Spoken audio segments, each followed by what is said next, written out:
Hello guys, welcome back to. ഇന്ന് നമ്മൾ ചെയ്യുന്നത് ഉണക്കൽ കൊണ്ടുള്ള ഒരു മസാല ഇടിയിലാണ്. ഇങ്ങനെയൊക്കെ എല്ലാവരും ചെയ്ത് നോക്കുന്നുണ്ടായിരിക്കും. എന്നാലും നമ്മൾ കടയിൽ നിന്ന് വാങ്ങിച്ച ഉണക്കമീനായതുകൊണ്ട് ഒന്ന് വെള്ളത്തിലിട്ട് കഴുകി വൃത്തിയാക്കി വെട്ടി ഒതുക്കി വെച്ചിട്ടുണ്ട്. അതിനുശേഷം ഒരു ചീനിച്ചട്ടി വെച്ച് അതിലേക്ക് അല്പം വെളിച്ചെണ്ണ ഒഴിച്ച് എന്നിട്ട് ആ ഉണക്കലൊന്നിട്ട് നന്നായിട്ട് വറുത്ത് എടുക്കുന്നു. ഉണക്കൽ വറുത്ത് വരുമ്പോഴത്തേന് നമുക്കതിനാവശ്യമായ കുറച്ച് സാധനങ്ങളുണ്ട്.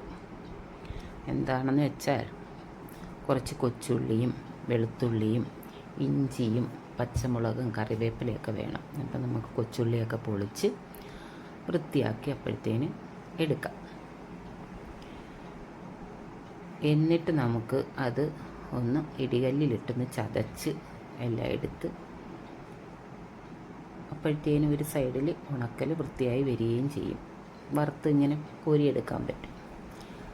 അങ്ങനെ നമ്മൾ ഉണക്കലിവിടെ വറുത്തുകൊണ്ടിരിക്കുന്നു. ഇടയ്ക്ക് ഇഞ്ചിയും പച്ചമുളകൊക്കെ നമ്മളൊന്ന് ചതച്ചെടുത്തിട്ടുണ്ട്. അതിനുശേഷം കൊച്ചുള്ളിയും വെളുത്തുള്ളി ഇഞ്ചിയും കൂടെ നന്നായിട്ട് ആ വെളിച്ചെണ്ണയിൽ തന്നെ ഇട്ടൊന്ന് മൂപ്പിച്ചെടുക്കണം. പച്ചമുളകും ഒക്കെ ഇട്ട് ചെറിയൊരു പുളിരസമൊക്കെ വേണ്ടവരാണെങ്കിൽ ഒരല്പം വിനാഗിരി ചേർക്കാം. അത് ഒരു പ്രത്യേക ടേസ്റ്റാണ്. ഇവിടെ വിനാഗിരി ചേർക്കുന്നില്ല. എന്നിട്ടത് നന്നായിട്ട് മൂപ്പിച്ച് എടുത്തതിന് ശേഷം അതിനാവശ്യമായ കുറച്ച് ഉപ്പും കൂടി ഇട്ട് കൊടുക്കുക. എന്നിട്ട് നമുക്ക് അതിലേക്ക് കുറച്ച് മസാലപ്പൊടികൾ ചേർക്കാനുണ്ട്. അധികമൊന്നുമില്ല കേട്ടോ. ഇടിച്ച മുളകുണ്ടെങ്കിൽ അതാണ് നല്ലത്. പക്ഷേ ഇവിടെ ഇടിച്ച മുളക് ഇല്ലാത്തതുകൊണ്ട് നമ്മൾ അല്ലാതെ പൊടിയാണ് യൂസ് ചെയ്തത്. അല്പം മസാലപ്പൊടി, ഒരു ലേശം, ഒരല്പം കുരുമുളക് പൊടിയും കൂടെ ചേർത്ത് മഞ്ഞൾപ്പൊടിയും ചേർത്തതിന് ശേഷം നന്നായിട്ടൊന്ന് ഇളക്കി കൊടുക്കുക. എന്നിട്ട് നന്നായിട്ട് പച്ചമണമൊക്കെ പോയി വരുന്നത് വരെ അത് നന്നായിട്ട് മൂപ്പിച്ചെടുക്കണം. അതിനുശേഷം നമ്മൾ വറുത്ത് മാറ്റി വെച്ചിരിക്കുന്ന നമ്മുടെ ഉണക്കമീനുണ്ടല്ലോ, അതൊന്ന് അതിലേക്ക് എടുത്തിടണം.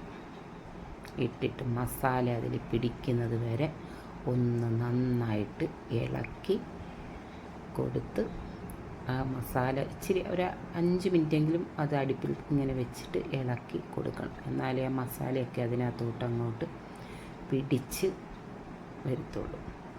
അതിനുശേഷം ഒരല്പം ചോറെടുത്തൊന്ന് തിന്ന് നോക്കും. എന്താ ഒരു ടേസ്റ്റ്. ഇങ്ങനെ ചെയ്ത് നോക്കിയിട്ടില്ലാത്തവരൊന്ന് ചെയ്ത് നോക്കണേ.